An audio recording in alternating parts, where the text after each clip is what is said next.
खुलुमबाय गिबियावनो नोंथांमोन बयनिसिमबो गोजोन फुंबिलिनि गाहाम हामलायनायखौ बावहरनायजों लोगोसे सोरजि द क्रिएटिविटी चेनेलाव बरायनानै लाग्रोनाय जालायबाय। दिनै 19 नभेम्बर 2023 मायथाइनि माखासे गोनांथार खौरांफोरखौ नोंथांमोननि सिगाङाव फोरमायथिना होनो आवगायनाय जालायबाय। नोंथांमोनहा नायनानै जुदि मोजां मोनोब्ला लाइक खालामगोन, शेयार खालामगोन होनना आसा खालामबाय। लोगोसे चेनेलाव गोदान फैदोंब्ला साबस्क्राइब खालामनानै लानो थाखायबो गुरै खावलायबाय। थ' बिदिब्ला जोङो दिनैनि माखासे गोनांथार खौरांफोरखौ खोनासंलांदिनि। बिग्राय नार्जारि एबा खान्दानि हेंथायै मैया बारग' एनडिएफबिफोरनि मोनसे खौरांगिरि मेल लानायखौ नुनो मोननाय जादों।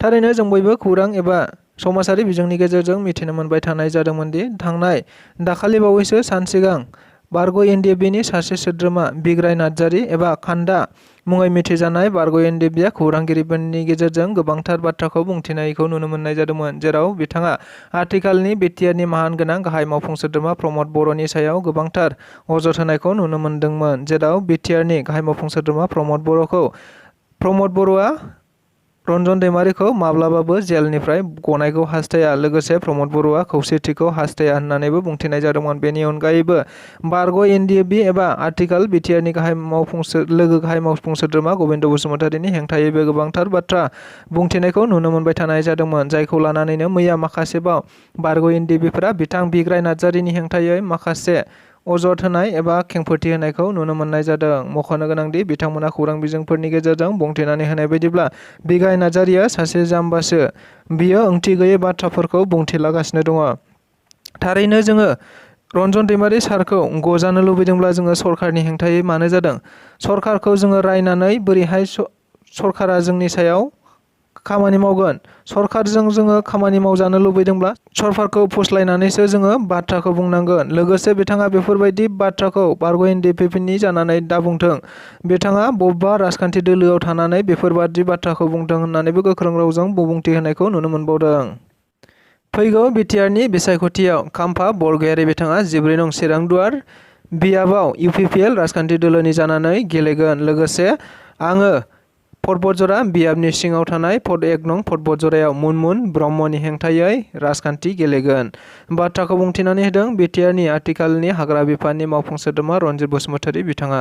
थारैनो जों बयबो खौरां बिजोंफोरनि गेजेरजों मिथिनो मोनबाय थानाय जादोंदि आथिखालाव हाग्रामा महिलारि दैदेननाय बिपिएफ राजखान्थि दोलोआ गुबुन गुबुन समाव गुबुन गुबुन राजखान्थि दोलोफोरखौ गावसिनि राजखान्थि दोलोफोराव जयनिं जाबाय होननायखौ नुनो मोनबाय थानाय जादों, जेराव बेफोरबायदि बाथ्राखौ लानानैनो आथिखालाव रनजित बसुमतारी एबा मावफुं सोद्रोमा बिथाङा गोबां सोंखारिलायबाय थानायखौ नुनो मोननाय जादों, जेराव बिथाङा मैया इउपिपिएल राजखान्थि दोलोनि मोनसे परबतजरा बियाबनि सिङाव थानाय देबिथलायाव जानाय सुबुंखौमायाव बाहागो लानानै खौरांगिरिफोरनि गेजेराव रोखायै बुंथिनानै होनाय जादोंदि खाम्फा बरगयारि एबा बिटिसिनि बारग' लेङाइ गाहाय मावफुं सोद्रोमा खाम्फा बरगयारिया फैबाय थानाय बिसायख'थि एबा बिटिसिनि बिसायख'थियाव 14 नं चिरांदुवार बियाबनिफ्राय इउपिपिएल राजखान्थि दोलोनिनो जानानै गेलेगोन। लोगोसे आङो परबतजरा बियाबाव मुनमुन ब्रह्मनि हेंथायै गेलेगोन होननानैबो रोखायै बुंथिनानै होनायखौ नुनो मोननाय जादों। लोगोसे बिथाङा आथिखालाव हाग्रामा महिलारि दैदेननाय बिपिएफ दोलोखौ गोबांथार सोंखारिनायखौबो नुनो मोननाय जादों, जायनि गेजेरजों आथिखालाव बेबायदिनो राजखान्थि दोलोफोरा जेबो साहस एबा गोहो बोलो गैला होननानैबो रोखायै बुंथिनानै होनायखौबो नुनो मोनबावदों। बडलेण्ड इउनिभार्सिटिनि प्रफेसार लाइस्राम लाड'सिं बिथांखौ फैगौ नभेम्बर दाननि गेजेरावनो थाबैनो बोख्लायनांगौ, नङाब्ला एबसुआ गोख्रों सोमावसारफिननाय जागोन बाथ्राखौ बुंदों दिपेन बर' बिथाङा। थारैनो जों बयबो मिथिगौ, खौरां बिजोंफोरनि गेजेरजों मिथिनो मोनबाय थानाय जादोंमोन दि दुलाराय बर' फरायसा आफादा Bodoland इउनिभार्सिटिनि vice chancellor professor Laishram लाड'सिंखौ होखारनांगौनि थांखिजों गोबां समाव गुबुन गुबुन हाबाफारि लानानै सोमावसारबोबाय थादों, जेराव बे हाबाफारिखौ लानानैनो भारतनि हादरगिरि गाहाय मन्थ्रिजों लोगोसे आसामनि गभर्नर आरो गिबि मन्थ्रि बिथांमोननिसिमबो गोसोखांथि बिलाइ हरखांनाय जाबायमोन। नाथाय बेबायदि गोसोखांथि बिलाइ हरखांनाय आरो गोबां धरना हाबाफारि लाखांनायनि गेजेरावबो दिनैसिमहालागैबो Bodoland इउनिभार्सिटिनि vice chancellor professor Laishram लाड'सिंखौ दासिमबो होखारनाय जायाखै, जायखौ लानानैनो दुलाराय बर' फरायसा आफादनि मानगोनां आफादगिरिया मैया खौरां बिजोंफोरनि गेजेरजों रोखायै बुंथिनानै होनाय बायदिब्ला फैगौ नभेम्बर दाननि गेजेरावनो प्रफेसार लाइस्राम लाड'सिंखौ बडलेण्ड इउनिभार्सिटिनिफ्राय होखारनाय जायाब्ला बेनि सायाव गोख्रोङै धरना लाफिननाय जागोन होन्नाबो बुंथिनानै होयो। लोगोसे गुबुन गुबुन आथिखालाव बिटिआर गोरोबथानि दफाफोरखौ मावफुंदोंब्लाबो नाथाय माखासेखौ आथिखालावबो मावफुंनाय जायाखै, जायखौ नोजोर बोनानैनो दुलाराय बर' फरायसा आफादनि मानगोनां आफादगिरि बिथाङा थाबैनो समबायदि बिटिआर गोरोबथानि दफाफोरखौ मावफुंनानै होआब्ला फैबाय थानाय समाव दुलाराय बर' फरायसा आफादा बेनि सायाव गोख्रोङै सोमावसारफिननाय जागोन होन्नाबो खौरांगिरिफोरनि गेजेरजों बुंथिनानै होदों। गुबुन राजखान्थि दोलो एबा सोरबा दोलो आफादफोरा जेखि बुङा मानो दुलाराय बर' फरायसा आफादा बिटिआर गोरोबथानि दफाफोरखौ मावफुंनानै होआब्ला बेनि सायाव गोख्रोङै सोमावसारफिननाया जागोन होन्नानैबो रोखायै बुंथिनानै होनायखौ नुनो मोननाय जादों। इउपिपिएल राजखान्थि दोलोनि भटजरा बियाबनि सिङाव थानाय देबिटलायाव मोनसे सुबुं गौमा हाबाफारि लानाय जादों। थारैनो जों बयबो खौरां बिजोंफोरनि गेजेरजों मिथिनो मोनबाय थानाय जादोंमोन दि गुबुन गुबुन समाव गुबुन गुबुन राजखान्थि दोलोफोरा आथिखालाव फैबाय थानाय 2024 मायथाइयाव जानो गोनां एमपि बिसायख'थिखौ नोजोर बोनानैनो बायदि हाबाफारि लानायखौ नुबाय थानाय जादों, जेराव गुबुन गुबुन राजखान्थि दोलोनि सोद्रोमा बिथांमोनहाबो गावबागाव राजखान्थि दोलोफोरखौ थि खालामनांगौनि थांखिजों जयनिं हाबाफारि लानायखौबो नुनो मोनबाय थानाय जादों। नंगौ, बेबायदिनो मैयाबो आरोबाव भटजरा बियाबनि सिङाव थानाय देबिटलायाव मोनसे इउपिपिएल दोलोनि सुबुं गौमा हाबाफारि लानाय नुनो मोननाय जादों, जेराव मिथिनो मोननाय बायदिब्ला बे सुबुं गौमा हाबाफारिजों लोब्बा लाखिनानैनो गुबुन गुबुन राजखान्थि दोलोफोरनि सोद्रोमा दैदेनगिरि बिथांमोनहा इउपिपिएल दोलोआव जयनिं जादों होनना मिथिनो मोननाय जादों।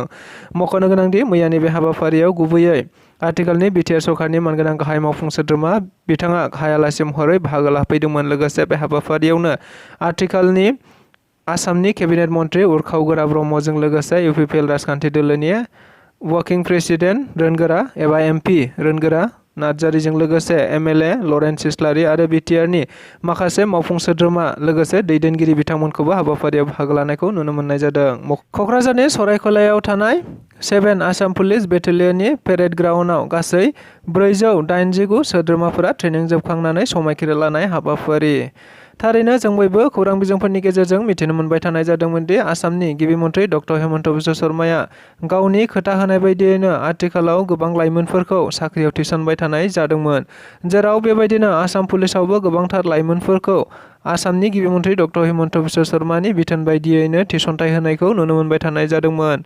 लोगोसे बेबायदिनो गोबां लाइमोनफोरानो थांनाय 5 दाननि सिगांनो आसाम पुलिसाव साख्रि मोनदोंमोन, जाय बिथांमोनहा ट्रेनिं लाबाय थानाय जादोंमोन। नंगौ, बेबायदिनो मैया गासै 498 सोद्रोमाफोरा क'क्राझाराव थानाय 7 आसाम पुलिस बेटेलियननि पेरेड ग्राउन्डआव गासै 5 दाननि ट्रेनिंखौ फोजोबखांनायनि उनाव मोनसे अफिसियेलि जयनिं आरो अफिसियेलि मोनसे समायखिरा लानाय हाबाफारि लानायखौ नुनो मोननाय जादों। बेनिनो माखासे जेरै 7 बेटेलियननि सा 202, 8थि बेटेलियननि 79 आरो 20 बेटेलियननि 217 गासै 498 सोद्रोमाफोरा 5 दाननि ट्रेनिंखौ लाखांबाय होनना मिथिनो मोननाय जादों।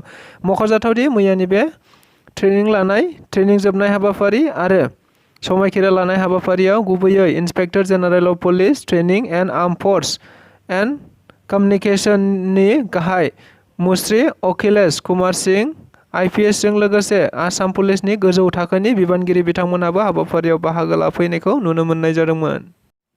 दिनै गुजरातनि आहमेदाबाद स्टेडियामाव इन्डिया आरो अस्ट्रेलियानि गेजेराव क्रिकेट वर्ल्ड काप फाइनाल।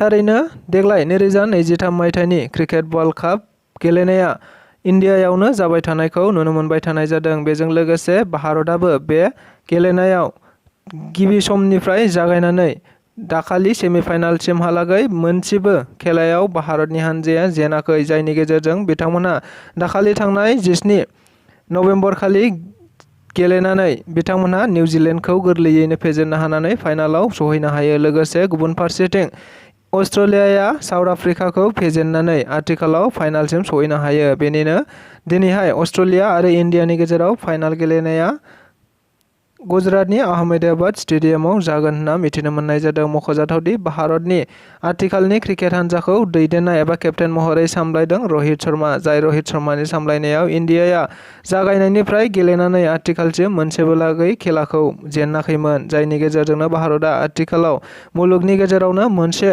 नामदांखा हानजा जानानै थानायखौ नुनो मोननाय जादों। आसा खालामो दिनैनि बे गेलेनायावबो इन्डियाया अस्ट्रेलियानि हेंथायै देरहानानै देग्लायनि 2023 मायथाइनि वर्ल्ड काप चेम्पियन जानो हागोनखौ बयबो भारतनि रायजो राजाफोरानो हास्थायनायखौ नुनो मोननाय जादों।